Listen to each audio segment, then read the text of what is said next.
All right, here we go. All right, welcome to the Science of Reading Project. The Science of Reading Project is dedicated to interviewing parents, teachers, and professors of higher education to hear the stories of these individuals and how the science of reading has impacted them personally and professionally. Today we are here with Hannah Szatkowski. Welcome, Hannah. Thank you for having me. So Hannah, tell us who you are, where you work, and the scope of your position. Well, I'm a teacher educator. Originally began teaching in elementary school and then couldn't resist a passion for reading and went back and got more degrees related to it and just decided through my love of watching pre-service teachers grow as interns and field experience students in my room that I really felt I could have more impact at that level. And so I quit my job at the end of 2016. Yes, 2016, the year, finished out that academic year and thought I would just be part-time working on my doctorate. Ended up getting a full-time position at the University of South Alabama, which I'm still at. And also within about a week of that, found out I had an opportunity to teach where I live locally in Pensacola in field experience adjunct at the University of West Florida. So I had a 1-year-old, I was a full-time doctoral student and had two jobs.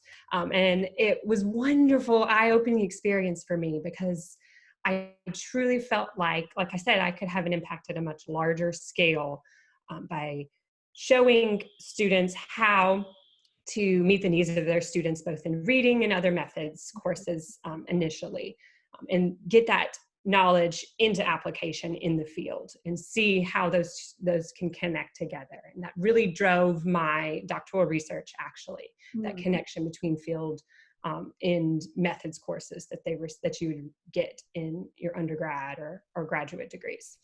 So I am, since graduating with my doctorate, I am an assistant professor of reading education at University of South Alabama, transitioned from an instructor to assistant professor then. I'm also the reading specialist program coordinator for our leadership and teacher education department, as well as early childhood program coordinator. I'm always amazed at people that wear multiple hats. How do you do it all? Well, I have a lot of sticky notes. And I'm very compartmentalized. I have to say, like my husband, who's also a teacher, likes to tell me I get tunnel vision. I'm almost the opposite of ADHD. When I find something I'm passionate about, I just go all in, and I have a dedication for it that shows through just continually improving and growing and seeing what I can do to better our whole world, especially related to reading education. Well, we certainly need more people like you. So you already told us a little bit about your educational background. When were you first introduced to evidence-based instruction, or what we like to call the science of reading? So it was after all of my degrees. So I got an elementary education undergrad. I got a reading master's and a reading doctorate. And it wasn't until fall of 19 that I was introduced into the science of reading. There were some things that were interspersed within my reading degrees, but nothing that had that power, that connected. I did not learn about Scarborough's rope. I did not I learned about the 3 queuing systems. So I did not learn about that 4-part processor. So all of those things were completely eye-opening, and I thought, how is it possible that I have multiple degrees in this? And I am wide-eyed and feel like I'm soaking up everything I can. And the lens that I went through in order to learn about the science of reading is letters. And that was just an incredible experience that I'm still in. So I felt like it was really, really important for me to delve in to see the practice portion, to see how I could be affected with me tutoring, since I wasn't actually in the field teaching in a K3 setting, as well as really how can I benefit my undergraduate and my graduate students. Since I now just teach reading, I felt like I was doing them a disservice by doing things that were not supported by all of this research that's been around for so long, and understanding about how our brain works. And there's so many facets that I think that we initially are doing our pre-service teachers a disservice if we are not pushing them and getting them to understand those concepts, even from their initial methods courses in reading. So you said two things, actually three things that struck me. One, you're fairly new to the science of reading. It's only about 15, 16 months that you've been exposed to that. Two, I'm curious as to where you got introduced to letters and how that happened. And, three, how has that influenced your instruction?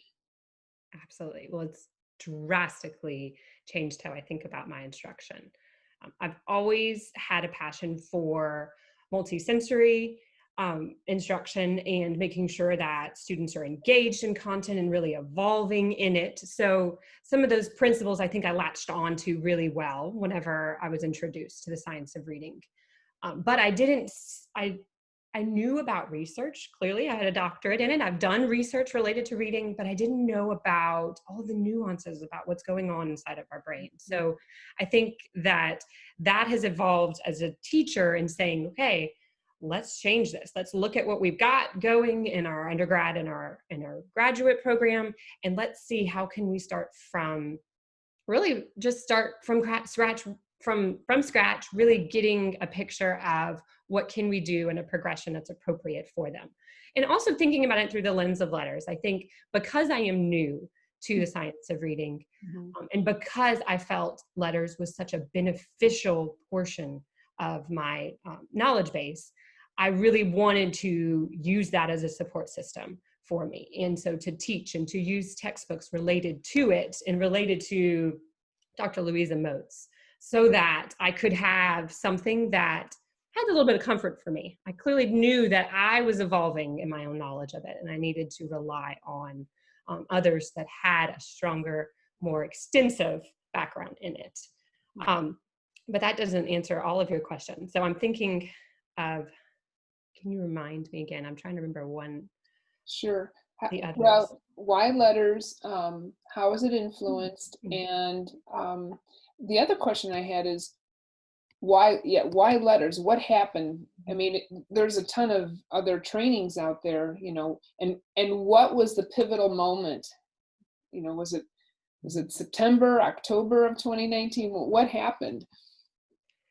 Okay, so the state of Alabama is doing a wonderful job. They have looked at the lens of how effective Mississippi has done as a state to incorporate science of reading, and at the pre-service and in-service level.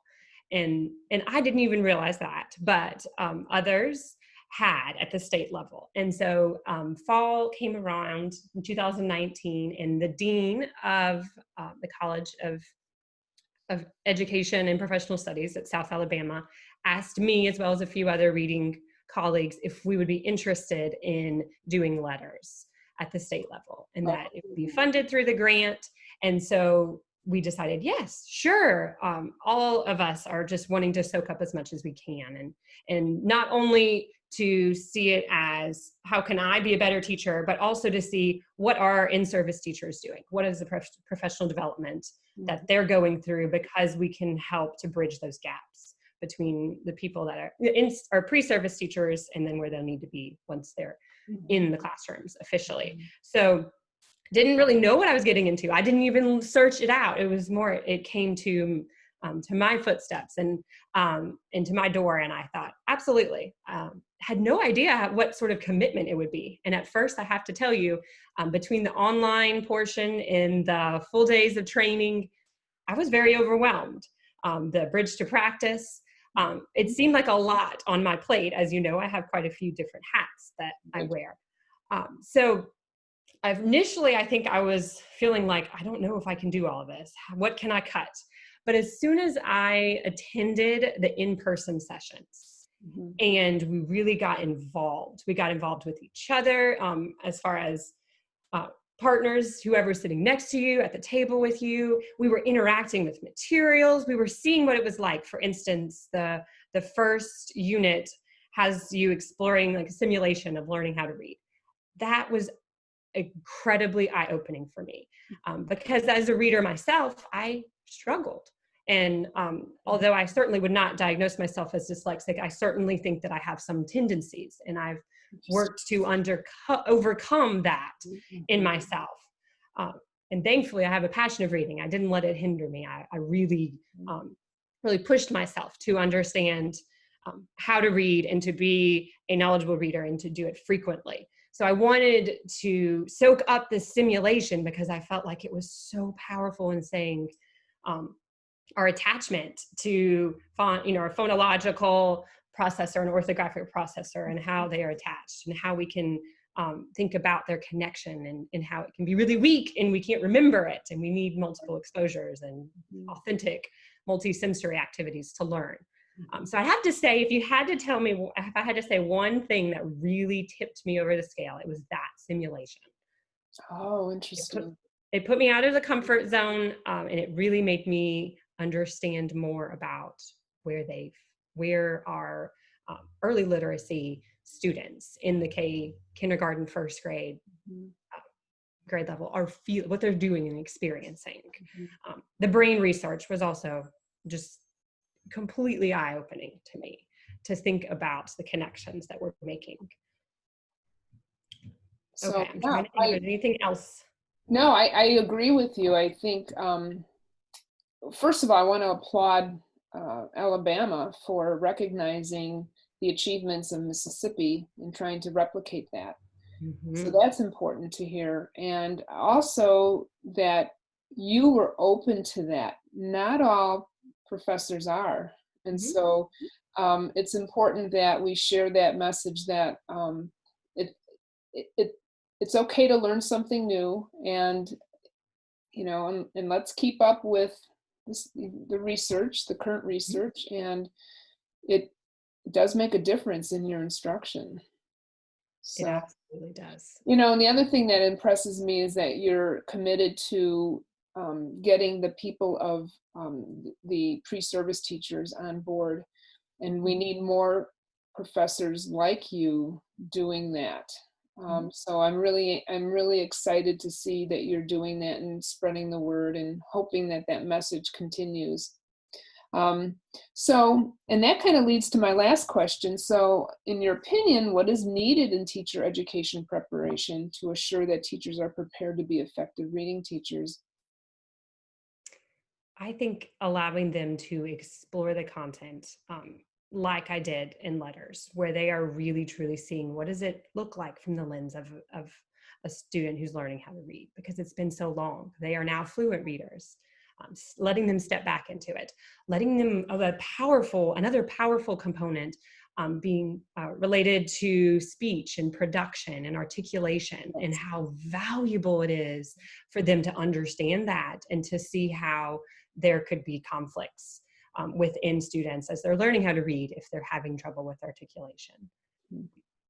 Being more, metacognitive about it, understanding the process, thinking through that, their own thinking, and how they can express that to their students. So really getting in depth in our class, in our methods course related to exploring that content, but also realizing that there is so much value in applying that in practice. So doing it in tutoring sessions, specifically applying it in their field experiences, if they're in student teaching, really seeing that connection. And that's where my doctoral research really delved into, was that there has to be, we can't be stagnant in just learning it in a methods course and not seeing it in application. And the fact that the state of Alabama is moving towards having in-service teachers, especially the K-3 grades, letters trained and really understanding the science of reading, is so exciting because of the ripple effect. Sometimes we are in our methods courses and we're teaching them research and evidence-based instruction, and then they're not seeing it in practice, and then there's a conflict with that. So for us as a state to to be on board with this shift is wonderful to see. And I have a feeling that I'll continue to see more of my pre-service teachers seeing it in their in-service classrooms whenever they're student teaching. That is so great to hear. So is it safe to say the University of South Alabama is changing their ways and would be a good place to go for their teacher education? Absolutely. And I think that this is not the end for any of us. I think we're continuing to evolve and change and learn more about our brains, and we'll learn more about reading. And sometimes people resistant to that change, and they get concerned about the pendulum shift and how it might come back another direction. But if we can really center our understanding around how we work as a human being in our brain and the complexity of it, and continue to understand that relationship that occurs when you learn how to read and when you become fluent as a reader, and as we become fluent speaking and communicating. I think that as we evolve, I hope to continue to improve my practices and to meet their needs as pre-service teachers. That's wonderful. And I'm happy for you in that you have received this information early on in your career. Mm-hmm. And you have many more years to teach many more teachers the science of reading. Absolutely. Yep. Thank you so much, Hannah, for your time today and your dedication to your profession. I'm really excited for you and for Alabama. This is good news. Yes. And it was a pleasure speaking with you as well. Thank you. Have a good day. Bye-bye. Thank you.